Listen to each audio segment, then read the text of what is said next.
இயேசு கிறிஸ்துவில் பிரியமான சகோதர சகோதரிகளே, இன்றைய திருவழிபாட்டு வாசகங்கள், இன்னும் குறிப்பாக இன்றைய நற்செய்தி வாசகம் மிக அழகாக ஆண்டவர் இயேசு கிறிஸ்துதாம் ஒளி, அவரில் யாரெல்லாம் பின்தொடர்ந்து நடக்கின்றார்களோ அவர்கள் இருளில் வாழ மாட்டார்கள், ஒளியில் நடப்பார்கள் என்பதை அதற்கான ஆதாரமாக இன்றைய நற்செய்தி விளங்குவதை நாம் பார்க்கின்றோம். இந்த பர்த்திமேயுவினுடைய செயல், அவர் ஆண்டவரை பற்றி ஏற்கனவே கேள்விப்பட்டு இருக்கக்கூடும். அவருடைய வல்ல செயல்கள், அவருடைய போதனைகளை அவர் ஏற்கனவே கேள்விப்பட்டு இருக்கக்கூடும். அதனால்தான் பார்வையற்ற அவர், பார்க்க முடியாமல் இருந்த அந்த ஒரு மனிதர் ஆண்டவர் இயேசு கிறிஸ்து அங்கு வருகிறார் என்பதை கேள்விப்பட்டு அவர் மிக அழகாக ஆண்டவரை, அவருடைய பெயரை அழைத்து, அதாவது இயேசுவே தாவீதின் மகனே, இந்த வார்த்தைகளை எல்லாரும் சொல்லிவிடவில்லை. மாறாக இந்த மனிதர் இன்னும் அதிகமாக ஆண்டவர் யார் என்பதை அறிந்திருந்தார், தெரிந்திருந்தார். ஆண்டவர் இயேசு கிறிஸ்துவை அறிவதோடு மட்டுமல்லாமல், அவரால், ஆண்டவர் இயேசு கிறிஸ்துவால் அவருடைய குறையை நிறைவாக்க முடியும் என்று அவர் முழுமையாக நம்பினார். அதுதான் இங்கு முக்கியமான ஒரு செயலாக இருக்கின்றது. ஆண்டவரை அவர் அறிந்தார்.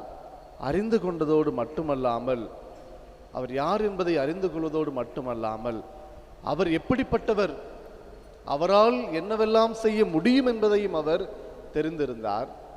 அப்படி அவரை பற்றி அறிந்து தெரிந்திருந்ததோடு மட்டுமல்லாமல், அவரை கூப்பிட்டு தன்னுடைய குறையை போக்கும்படி அவரிடத்தில் வேண்டுகின்றார். இன்னும் துணிச்சலோடு வேண்டுகின்றார். பலவிதமான தடைகள் அவருக்கு இருந்தது. முதல் தடையாக அவருடைய பார்வை. அவர் பார்வையற்றவராக இருந்திருந்தும் ஆண்டவர் இயேசு கிறிஸ்துவிடத்திலே நலம் பெற முடியும் என்று அவர் நம்புகின்றார். பலவிதமான தடைகள். பார்வை ஒரு தடை, அங்கே இருக்கக்கூடிய மக்கள் ஒரு தடையாக இருக்கின்றார்கள். அவரை அதட்டுகின்றார்கள், பேசாதிருக்கும்படி அதட்டுகின்றார்கள். இப்படி பலவிதமான தடைகளுக்கு மத்தியிலே அவருடைய விசுவாசம் மேம்படுகின்றது. அவர் இன்னும் ஆழமாக ஆண்டவரிலே விசுவசிக்கின்றார். ஆண்டவர் வந்து என்னை நலமாக்க முடியும் என்று அவர் நம்புகின்றார். அவருடைய நம்பிக்கைக்கு ஏற்ப அவரும் குணம் பெறுகின்றார். அப்ப குணம் பெற்றதோடு அந்த மனிதர் அப்படியே விட்டுவிட்டாரா? இல்லை. இன்றைய நற்செய்தியினுடைய இறுதி பகுதியில் நாம் பார்க்கின்ற பொழுது, அவர் மீண்டும் பார்வை பெற்று அவரை பின்பற்றி அவருடன் வழி நடந்தார். பிரியமானவர்களே, இதே செயல்பாடுகள் நம்முடைய வாழ்விலே அவரை போலவே இருக்க நாம் அழைக்கப்படுகின்றோம்.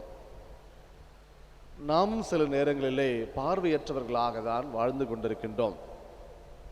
இந்த பிசிக்கல் blindness என்பது கிடையாது. மாறாக spiritually we are all blind and sometimes, சில நேரங்களிலே நாம் அப்படிதான் ஆன்மீக ரீதியாக பார்க்கின்ற பொழுது நாமும் பார்வையற்றவர்களாக தான் இருக்கின்றோம். ஆண்டவர் இயேசு கடவுளுடைய இந்த மகத்துவமான படைப்பை நாம் எந்த அளவிற்கு வியந்திருக்கின்றோம். எமர்ஷன் என்கின்ற ஒரு எழுத்தாளர் சொல்லுகின்றார், foolish people always wonder at unusual thing என்று சொல்வார். wise people always wonder at usual things.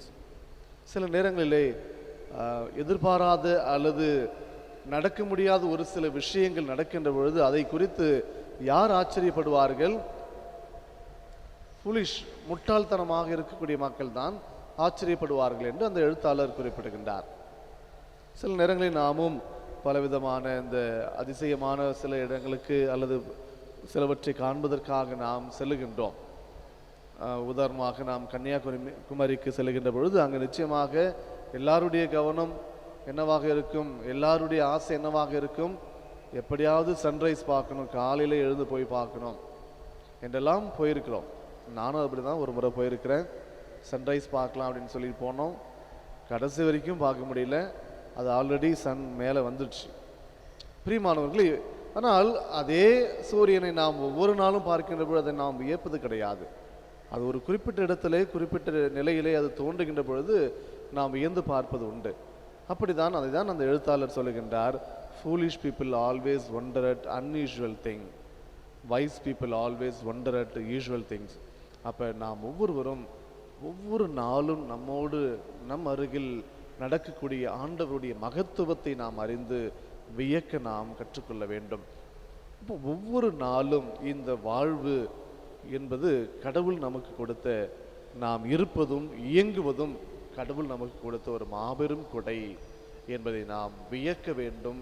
வியப்பதோடு மட்டுமல்லாமல் ஒவ்வொரு நாளையும் நாம் கொண்டாட வேண்டும் என்பதை நாம் உணர அழைக்கப்படுகின்றோம். பிரியமானவர்களே, இந்த மனிதரை போல சில நேரங்களில் நாமும் பார்வையற்றவராக தான் வாழ்ந்து கொண்டிருக்கின்றோம். ஆனால் எப்படிப்பட்ட ஒரு விசுவாசம் நம்மிடத்தில் வேண்டும்? ஆண்டவர் இயேசு கிறிஸ்து யார், எப்படிப்பட்டவர், அவரால் என்னவெல்லாம் செய்ய முடியும் என்பதை நாம் அறிய வேண்டும், தெரிந்திருக்க வேண்டும். நம்முடைய விசுவாசத்தை நாம் வெளிப்படுத்த வேண்டும். பலவிதமான தடைகளுக்கு மத்தியிலே ஆண்டவர் இயேசு கிறிஸ்துவை நாம் அதிகாரப்பூர்வமாக நாம் அறிவிக்க வேண்டும். நம்முடைய வாழ்விலே நம்முடைய சிந்தனை, சொல், செயலின் வழியாக ஆண்டவரை நாம் வெளிப்படுத்த நாம் அழைக்கப்படுகின்றோம்.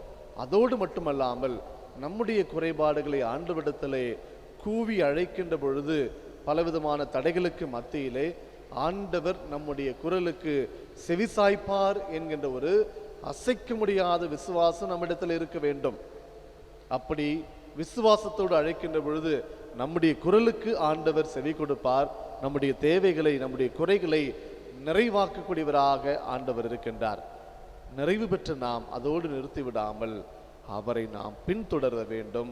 அவர் வழி நடக்க நாம் அழைக்கப்படுகின்றோம். அவர்தான் வழி, ஒளி, வாழ்வு என்பதை நம்முடைய விசுவாசத்தின் வழியாக நாம் வெளிப்படுத்த அழைக்கப்படுகின்றோம். எனவே அதற்கான அருள் வர வேண்டுவோம் இந்த திருப்பலியிலே. ஆமேன்.